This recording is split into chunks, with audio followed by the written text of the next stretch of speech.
नमस्कार दोस्तों, स्वागत है आपका। चलिए आज दिन भर की सभी छोटी बड़ी खबरों को जान लेते हैं।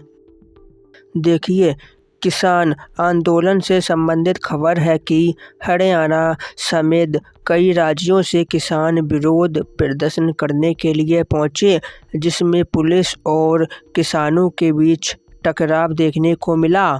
फिलहाल ये आंदोलन स्थगित है, लेकिन किसानों ने 17 दिसंबर को अपनी अगली रणनीति तय करने के लिए एक महापंचायत का ऐलान कर दिया है। देश भर में पुलिस और डिफेंस के क्षेत्रों में नौकरी के बड़े अवसर सामने आ रहे हैं। कुल 85,000 से भी ज़्यादा पदों पर भर्तियां शुरू होने जा रही हैं, जिसमें एसएससी की बड़ी भर्ती भी शामिल है। ये भर्ती 8वीं पास से लेकर ग्रेजुएट तक के योग्य युवाओं को सरकारी नौकरी पाने का मौका देंगे।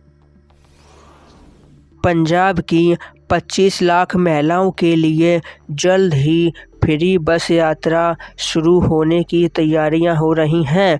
ये योजनाओं से महिलाओं को सार्वजनिक परिवहन तक पहुंचाने और उनकी आर्थिक सहायता के लिए एक महत्वपूर्ण कदम बताया जा रहा है।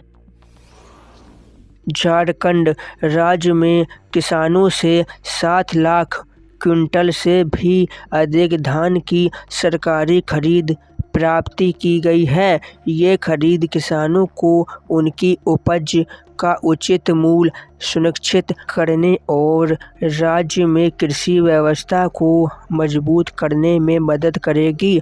नेपाल अब भारतीय करेंसी के नोटों को लेकर अपने पुराने नियम में बदलाव करने जा रहा है। पहले 100 रुपये मूल्य से ज़्यादा के भारतीय नोटों को नेपाल ले जाने पर प्रतिबंध लगा हुआ था, जिसे अब हटाने की तैयारियां चल रही हैं। इस बदलाव से व्यापारियों और आम यात्रियों को बड़ी राहत मिलेगी।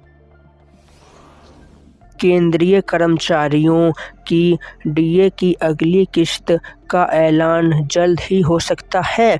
50% से ज़्यादा डीए होने पर नियमों में बदलाव संभव है, जिसका सीधा असर लाखों कर्मचारियों पर पड़ेगा। उत्तराखंड में नकल विरोधी कानून के तहत पहली गिरफ्तारी हुई। इस कानून में नकल करने या करवाने पर 10 लाख तक का जुर्माना और 10 साल तक की सजा का प्रावधान रखा गया है। भारत और ईरान के बीच चाबहार बंदरगाह को लेकर जल्द ही एक महत्वपूर्ण समझौता हो सकता है। ये समझौता भारत की क्षेत्रीय कनेक्टिविटी और व्यापारिक हितों के लिए अत्यंत ही महत्वपूर्ण है। बिहार में जातीय आरक्षण को लेकर पटना हाईकोर्ट में सुनवाई पूरी हो चुकी है। कोर्ट ने फिलहाल अपना फैसला सुरक्षित रखा है। झारखंड में आदिवासी समुदायों के लिए 70,000 आवासों के निर्माण की योजना को राज्य सरकार द्वारा मंजूरी मिल चुकी है। ये योजना इन समुदायों को बेहतर जीवन स्तर प्रदान करने की दिशा में एक बड़ा कदम है। अयोध्या में श्री राम मंदिर की सुरक्षा के लिए एसएसजी की तर्ज पर एक विशेष सुरक्षा बल राम दल का गठन किया जाएगा। ये बल मंदिर परिसर और श्रद्धालुओं की सुरक्षा सुनिश्चित करेगा। उत्तर प्रदेश में हाल ही में आबकारी विभाग द्वारा कई बड़ी कार्रवाई की गई। इस कार्रवाई के दौरान राज्य भर में 145 करोड़ रुपए तक की अवैध शराब पकड़ी गई। महाराष्ट्र में प्याज एक्सपोर्ट पर केंद्र सरकार द्वारा लगे बैन को हटा दिया गया है। इससे महाराष्ट्र के प्याज उत्पादकों किसानों को अपनी उपज अंतर्राष्ट्रीय बाजार में बेचने का मौका मिल गया है।